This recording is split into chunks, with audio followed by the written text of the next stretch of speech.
you've got another. Oh, sorry. Hi, Steve. What conversations have you as a playing group had about looking to counter England's new sort of bold attacking approach? Mainly just around playing our game, not trying to keep up with their fast-paced game, I suppose. Knowing that, we've been playing some really good cricket the last couple of years at our tempo. So, sticking to our strengths, playing to our tempo, and doing that to the best of our abilities. You've got a brilliant record here, Ed, just in what you did here 4 years ago. How much confidence does that give you going into this test match? And where does that rank in terms of some of the great performances of your own career? I think, that test match is probably my favourite out of my career so far, given the circumstances and the importance of a first Ashes test, particularly away from home. So, coming back here, I've got some wonderful memories and some things I can draw on. However, I know it's a new series, it's a new year, and new Ashes series. So, I can draw on those experiences, but not read too much into it. You go to different grounds around the world that you've done well at, and you can take some positives out of those and sort of move forward with them. But ultimately, it's another game. Steve, they would have said that they're going to bowl differently this time, maybe 29 days, set that one second, up to field, use more foot to. What have you been caring for them? I'm sorry, you can't wake up right down. Stop calling the other day. Is that among you?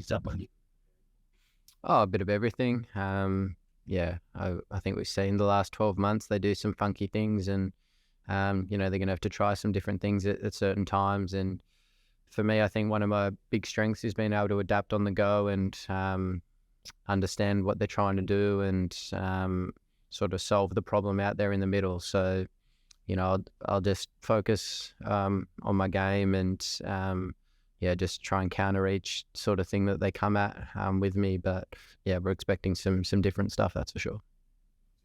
Steve, the last series is obviously an intense series as well, for the team and you personally. How do you feel being back here now and re-entering into that environment too? And what are you expecting for the next 5 tests? I'm expecting 5 really good test matches, I think. Excuse me. The cricket England have played the last 12 months has been really exciting. I've enjoyed actually watching from afar. I said initially it, perhaps might be different coming up against our attack, but we'll wait and see, I suppose. But I think, we've been playing good cricket. They've been playing good cricket, so it makes for an exciting series. And looking forward to getting started in a couple of days' time. What about a personal note as well coming into these games? Yeah, I mean, Ashes series are, I guess, what you're sort of judged on, I suppose, and the big series that you want to do well in and help your team have success. And last time we came over here, we got close to winning the Ashes. The next best result was drawing it, and we did that. But it's certainly something I've wanted to tick off my bucket list in my career. So, I'm just excited for the next couple of months. Steve, England had a sort of 2.5-day test against Ireland a couple of weeks back. You just come off a 4-day game against India. Do you guys think you might be a bit more battle-hardened for this game? I'm not sure. I haven't really read too much into it in that aspect. I think all the bowlers are pretty fresh. That was part of the reason, I suppose, by not playing a tour game over here, knowing how long 6 test matches is. You might be a little bit rusty at the start, but the energy, I suppose, that you can save up for the back end of a big tour as well is important. So, I suppose that's a reason why we haven't opted to play a tour match as well. So, they're all fit and ready. They had a good hit out the other day, our bowlers, and excited for what's to come. Steve, Pat spoke about after the Oval about winning an Ashes series away from home to begging into buying. How much motivation is it for you to be the first Australia team to win in England? I mean, it's a huge part of it, isn't it? We're here to do our best, and like I said, personally, I'd love to tick it off my bucket list. So I know it's the same for a lot of the other boys in the room as well. So we'll give it a good hot crack the next few months, and it should be a great series. Long ago, Stuart Broad said that in the first game of the Ashes, he'd love to see you charge down the wicket and slice one up his ears. The fact that he did that at Lords, you got it out of your system. Sorry, yeah.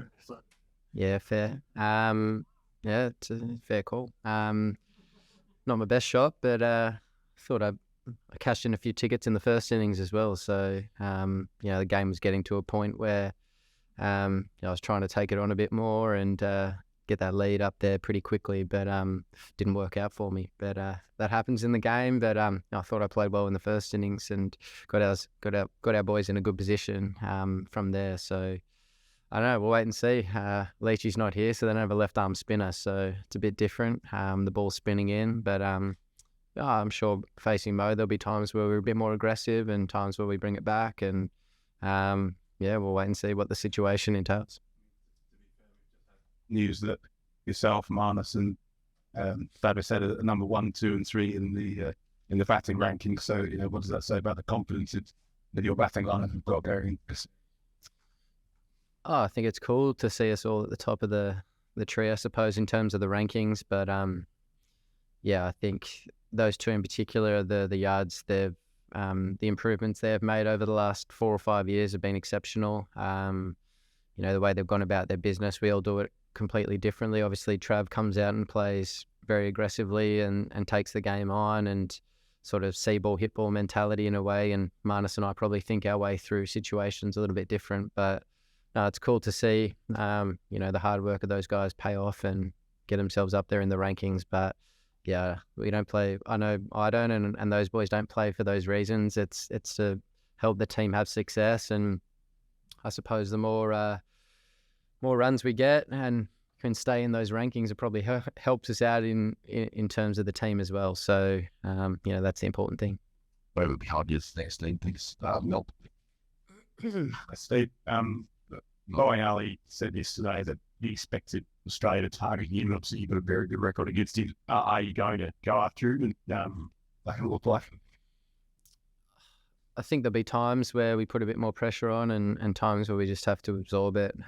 It's just playing the situation of the game of what's going on at that time. But I suppose when we get our opportunities to be a bit more aggressive, we can do that. And, some of the fields they set with players up and things like that might allow for us to be aggressive and get away with it at times. But, we'll just wait and see. I know there's the usual right that you're selected, but obviously a tough call. I think one of the quicks. How do you think it's shaping? Don't know the answer to that. We'll wait and see. All the guys are ready to go. So, I think Josh has another big bowl today, and if he pulls out well, then, he puts himself on the selection table. But, the guys had a good hit out last week. We'll take a lot out of that, and, they're going to be rock hard fit and ready to go. I don't know if Mel, you guys work out amongst yourself. There's 3 or 4 up there, so... Last time, it must have been one of the most hostile sort of environments that you could possibly face, and you did, just in terms of the situation, crowd, all of that. And I guess those 2 innings you played are really defined by that sort of mental bubble that you talked about in being able to just shut everything out. Since then, are you better at creating that mental bubble, or is it the same? How important is that to you still? I don't know if I'm better or worse. I'm not sure. I can't really remember the crowd from 4 years ago. I sort of blocked it all out and just went about my business. So, I think it's going to be the same for me here, just to go out and play and block out any sort of external distractions and just go about it. Whether I'm better or worse, I'm not sure. Time will tell us, please. And is that the same for the players on the opposition, if they're doing things to try? I think ultimately everyone's got a sort of coping mechanism with different things. Some people like it, some people don't. Some people like to shut it out. Everyone's different in their personalities and how they approach things. So, I think, the message is just to go out and be yourself and play the game and enjoy it and have fun and, see what happens. Over the back years. And then Flash. Steve, this time 4 years ago, there's a lot of talk about the head-busted atmosphere that Tim Payne was actually quite dismissive of. The good guys went on to win. the team that wins the first Ashes Test tends to go on and lift the year. How do you guys draw on that, knowing that the first Test can be so important?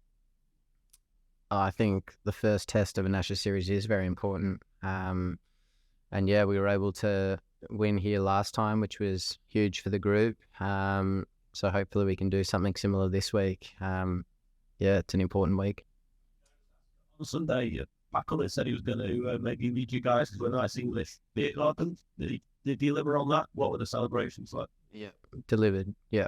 How did that? No, they were all right.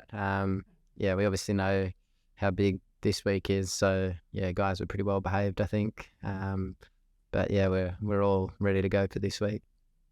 Yes. Just to go back to the bowling plan as well, Steve, I know it won't be the first time your career that you've heard oppositions talk about how they're going to bowl at you, but when you do, they talk about funky pitches. Do you kind of feel you almost already have a bit of a hold on them, given they're pretty clearly so much into you? And it's something Travis mentioned up this week that he feels that from their help or the batters of the team yet that focus so much on you. Yeah, I don't know how to answer that. Yeah, I'm sort of getting in my mind different sort of things that they'll come with and how I'm likely to play it, and yeah, what the surface is doing and how it how that'll change how I'm going to play different things as well. So but ultimately for me, I know I can do all the preparation I want, but it's just about solving it out in the middle and playing according to what I think's right out there, and then we'll go from there. Steve, 4 years ago, you averaged 100 plus. So do you feel you're a better player now? Maybe not quite as good, or just about the same? I hope I'm better. You know, I strive every day to be better, so I hope that I'm a better player. But yeah, I'm not sure. It was obviously a good series for me last time here, and I'd love to replicate something similar and help us lift the urn at the end. But we'll wait and see. Yeah, a bit near folks. Steve, give it to my question, please, later on. Steve, despite how this said, you often spoken about the tempo at which you want to play, you and just pick it. So just the way he's batting and the pace at which he bats, does that allow you to kind of set your own tempo and stick to it, like down the road, regardless of the bats? Yeah, I won't really change too much. For me, it's just understanding situations, knowing when I can press a bit more and put a bit more pressure on, and knowing when I need to absorb pressure and rein it back in a little bit. So, you know, that's something I've done for 10 years and I don't see any real need to change it. But it is nice when someone up the other end is going at pace like Travis. And, you know, he last week in particular took a lot of the attention. I could just cruise at the other end and just play. So, yeah, that's what partnerships are all about, isn't it? So, yeah, my partner might be going off really well, and me, it's just almost getting them on strike and just playing the game. But alternatively, I might get off to a good start, or I might have a period in my innings where I'm going well, and it's the opposite. They get me on strike and things like that. It's a partnership, and you work with your partner out there. Strong season. I know you say character about that when we worked 4 years ago, but when you talk about personal goals and stuff this serious, like, is it attainable to repeat what you did last time around and score as many runs as you did last time around? Do you think, or is that kind of a one-off pragmatist kind of thing that happens once in a... I don't know. I think my Ashes series before that back home was reasonable as well. So I've had a couple of good ones. It'd be nice to repeat it again, but you know, I'm just going to go out there and go through my routines and do what I need to do, and yeah, hopefully I can score some runs and help the team out. Essentially two bowling captains. What do you think about that and the possibility of things being a bit different sides of Saturday batting captains? What did you say at the end, sorry? The possibility that having two bowling captains might be a bit different to the norm, where could batsman be your captain? I think Stokesy's a batter that bowls a bit. Bowls all right, but I think he's got a batting mentality probably more than a bowling mentality. So yeah, I don't know. But yeah, I mean, it's for us. We know what to expect, what we've done the last little bit, and England have obviously, played a different style the last 12 months as well. So, yeah, I don't really know what more to add to that. It's going to be exciting series for everyone.